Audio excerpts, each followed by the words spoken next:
Berdasarkan artikel penerapan prinsip kebebasan berkontrak dalam kontrak pengadaan barang dan jasa pemerintah di Indonesia.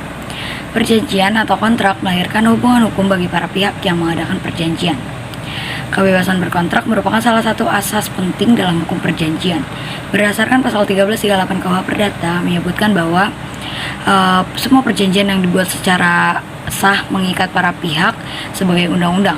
Pasal 1338 KUH Perdata tersebut pada dasarnya memuat prinsip kebebasan berkontrak, yakni setiap orang bebas untuk mengadakan atau tidak mengadakan kontrak, bebas untuk mengadakan kontrak dengan siapa yang dikehendaki, bebas untuk menentukan isi kontrak, bebas pula untuk menentukan bentuk kontrak, dan bebas menentukan ketentuan-ketentuan hukum yang berlaku dalam kontrak. Di Indonesia, penerapan prinsip kebebasan berkontrak tidak bersifat mutlak. Ada pembatasan-pembatasan tertentu yang diatur dalam KUH Perdata maupun peraturan perundang-undangan lainnya. Pembatasan kebebasan berkontrak yang diatur dalam pasal 1321 KUH Perdata yang menyatakan bahwa tidak ada kebebasan dalam kesepakatan yang diberikan atas dasar paksaan, kekhilafan, dan penipuan. Selain pembatasan yang terdapat dalam KUH Perdata, kebebasan berkontrak juga dipengaruhi oleh makin berpengaruhnya ajaran itikat baik, di mana itikat baik ini tidak hanya ada pada pelaksanaan kontrak, tetapi juga harus ada pada saat dibuatnya kontrak. Lalu makin berkembangnya ajaran penyalahgunaan keadaan. Maryam Darus Badrul Zaman mengemukakan bahwa pemberlakuan ruang lingkup atau bentuk-bentuk kebebasan berkontrak menjadi semakin sempit dilihat dari berbagai segi, yaitu dari segi kepentingan umum, segi perjanjian baku atau standar, dan segi perjanjian dengan pemerintah. Dalam hubungan dengan perjanjian standar, kebebasan berkontrak pada dasarnya memberikan ruang kebebasan pada para pihak. Akan tetapi mengenai isi dan bentuknya biasanya sudah ditetapkan secara sepihak. Hal ini dikarenakan kebebasan para pihak dalam perjanjian standar tidak seimbang. Salah satu pihak berada pada posisi tawar yang kuat sebagai pihak yang menentukan, sementara pihak yang lain berada pada posisi tawar yang lemah, yaitu sebagai pihak penerima. Pemanfaatan bentuk-bentuk kontrak baku dalam hubungan bisnis pada dasarnya tidak dilarang. Hal ini dapat ditafsirkan dari ketentuan pasal 1338 KUH Perdata dari kata semua, yaitu ada kebebasan bagi setiap subjek hukum untuk menentukan bentuk perjanjian. Melalui asas kebebasan berkontrak, subjek hukum ini mempunyai kebebasan untuk membuat perjanjian, termasuk untuk membuka peluang pada subjek hukum untuk membuat perjanjian baru yang belum diatur dalam KUH Perdata agar dapat mengikuti kebutuhan masyarakat akibat perkembangan zaman. Berdasarkan pemahaman dari makna kebebasan berkontrak dalam kaitan dengan kontrak pengadaan barang dan jasa yang dibentuk berdasarkan SDP, tentunya kontrak pengadaan barang dan jasa tersebut bertentangan dengan asas kebebasan berkontrak. Kontrak sebagai hubungan hukum antara dua pihak atau lebih didasarkan pada kata sepakat untuk menimbulkan suatu akibat hukum, sehingga kedua belah pihak ini sepakat untuk menentukan kaidah atau hak dan kewajiban yang mengikat para pihak untuk dijalankan. Kesepakatan menimbulkan akibat hukum yang adil dalam bentuk hak dan kewajiban sesuai dengan proporsionalnya. Maka untuk memenuhi kontrak yang berkeadilan tersebut, pemerintah perlu melakukan perubahan terhadap ketentuan mengenai hak dan kewajiban para pihak dalam proses pembentukan kontrak.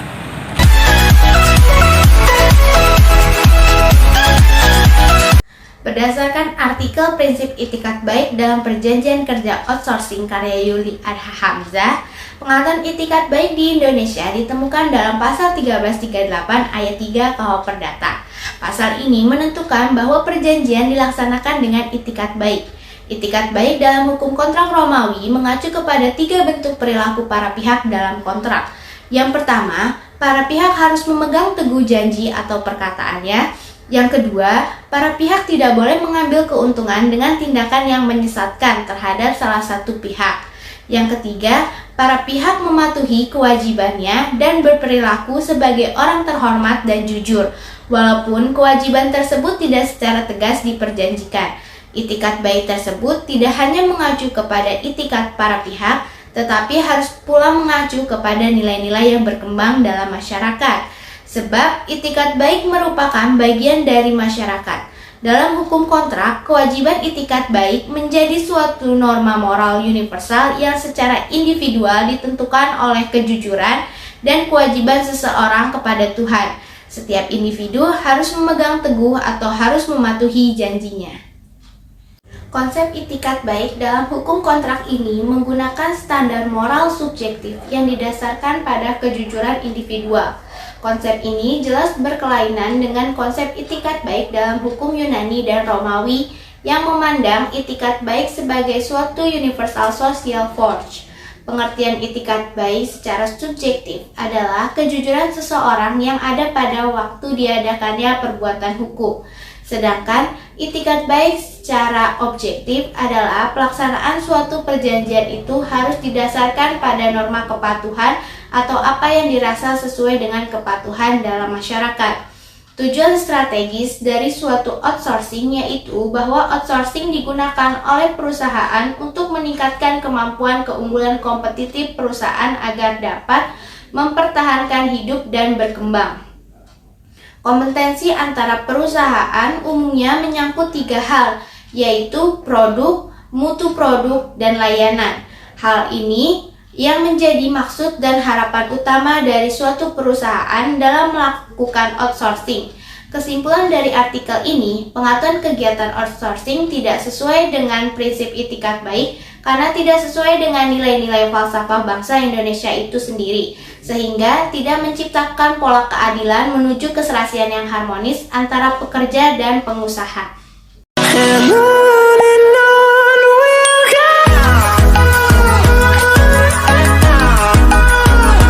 Sebagai Putri dengan NIM 2210611095 akan menjelaskan salah satu prinsip perjanjian yaitu kesepakatan. Dalam pasal 1320 Kitab Undang-Undang Hukum Perdata, kesepakatan menjadi salah satu syarat sah terjadinya perjanjian. Lalu, kesepakatan juga dapat dipakai untuk menyelesaikan sebuah sengketa. Contohnya adalah sengketa atas permohonan intervensi pihak ketiga dalam Undang-Undang Nomor 30 Tahun 1999 tentang arbitrase dan alternatif penyelesaian sengketa.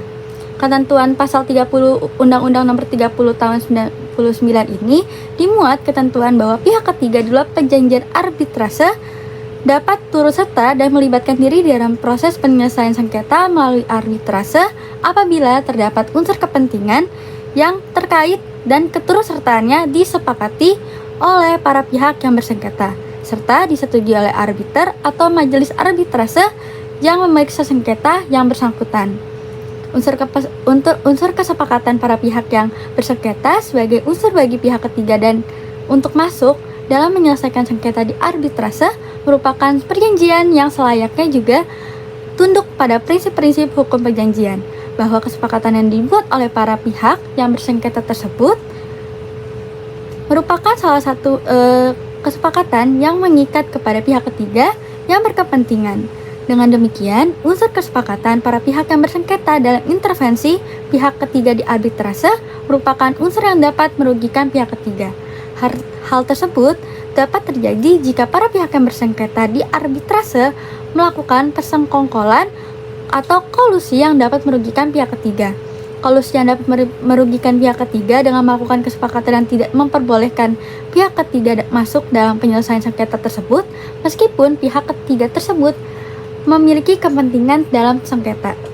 Bahwa mengenai sebuah perjanjian atau kesepakatan yang mengikat bagi pihak ketiga diatur dalam pasal 1317 Kitab Undang-Undang Hukum Perdata yang lebih dikenal dengan pengecualian terhadap privity of contract. Adapun ketentuan dalam pasal 1317 tersebut menyatakan dapat diadakan perjanjian untuk kepentingan orang ketiga bila suatu perjanjian yang dibuat untuk diri sendiri atau suatu pemberian kepada orang lain mengandung syarat semacam itu. Lebih lanjut ditentukan bahwa siapapun yang telah menentukan suatu syarat tidak boleh menariknya kembali jika pihak ketiga menyatakan akan mempergunakan syarat itu. Dalam prinsip perjanjian sendiri, kesepakatan merupakan hal yang penting karena kesepakatan merupakan persetujuan dari para pihak yang melakukan perjanjian termasuk pihak ketiga. Sekian dari saya, terima kasih.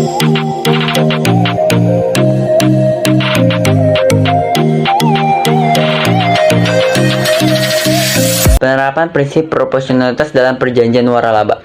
Asas proporsionalitas dalam sebuah perjanjian bertujuan untuk memberikan keadilan bagi para pihak yang mengadakan perjanjian tersebut. ada beberapa manfaat prinsip proporsionalitas perjanjian bagi para pihak dalam perjanjian, yaitu yang pertama keadilan.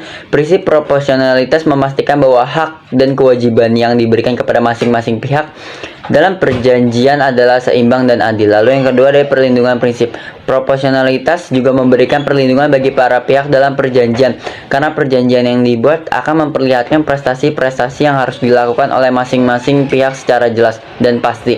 Lalu yang ketiga ada kepastian hukum. Perjanjian yang dibuat dengan prinsip proporsionalitas akan memberikan kepastian hukum bagi para pihak, karena hak dan kewajiban yang timbul bagi kedua belah pihak sudah jelas dan pasti secara tertulis. Yang keempat ada kesetaraan kedudukan, yaitu prinsip proporsionalitas memastikan terjadinya kesetaraan kedudukan antara hak dan kewajiban para pihak dalam sebuah perjanjian dengan syarat dan kondisi yang sama, serta tidak ada pihak yang mendominasi atau melakukan tekanan kepada pihak lainnya. Lalu yang terakhir yaitu mencegahnya wan prestasi. Perjanjian yang dibuat dengan prinsip proporsionalitas mempunyai kekuatan hukum untuk menyatakan seseorang melakukan wan prestasi, sehingga dapat mencegah terjadinya wan prestasi pada saat pelaksanaan perjanjian. Dengan menerapkan prinsip proporsionalitas dalam perjanjian, maka posisi para pihak yang mengandaikan pembagian hak dan kewajiban diwujudkan dalam seluruh proses hubungan kontraktual, baik pada fase pra-perjanjian, pembentukan perjanjian maupun pelaksanaan perjanjian yang mana sangat berorientasi pada keadilan dan kesetaraan kedudukan para pihak. Berdasarkan pasal 1 Peraturan Menteri Perdagangan Republik Indonesia Nomor 31/M/DAG/per/8/2008 tentang penyelenggaraan waralaba, bahwa yang dimaksud memberi waralaba yaitu franchisor, orang perseorangan atau badan usaha yang memberikan hak untuk memanfaatkan atau menggunakan waralaba yang dimilikinya kepada penerima waralaba.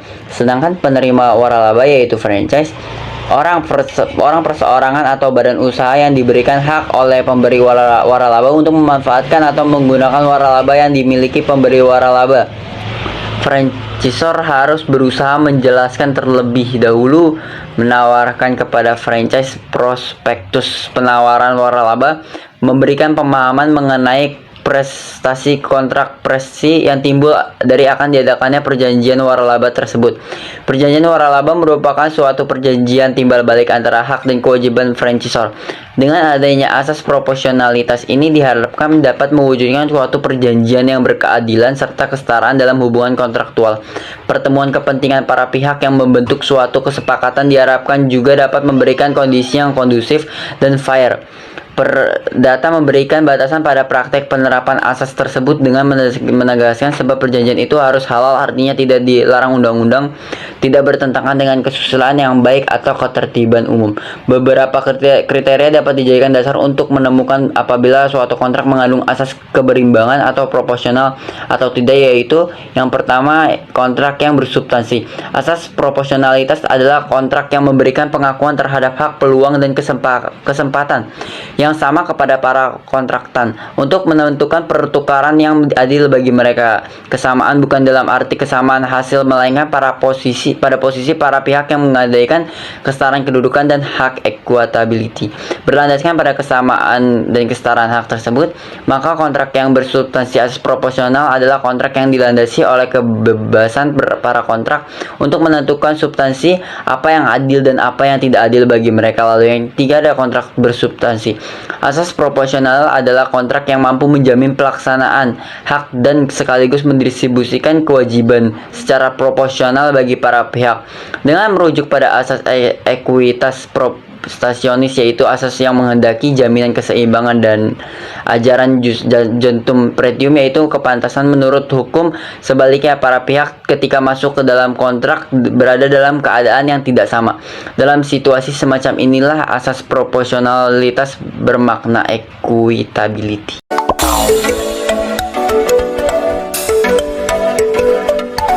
Assalamualaikum warahmatullahi wabarakatuh. Perkenalkan, nama saya Muhammad Ramazan Hidayat dengan NIM 2210611087. Oke.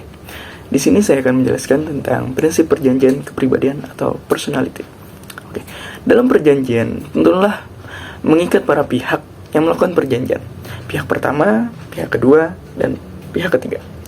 Namun, dalam prinsip perjanjian kepribadian yang sudah tercantum dalam pasal 13-15 KUH Perdata yang berbunyi, tak seorang pun dapat mengikatkan dirinya atas nama sendiri atau meminta ditetapkannya suatu perjanjian daripada untuk dirinya sendiri.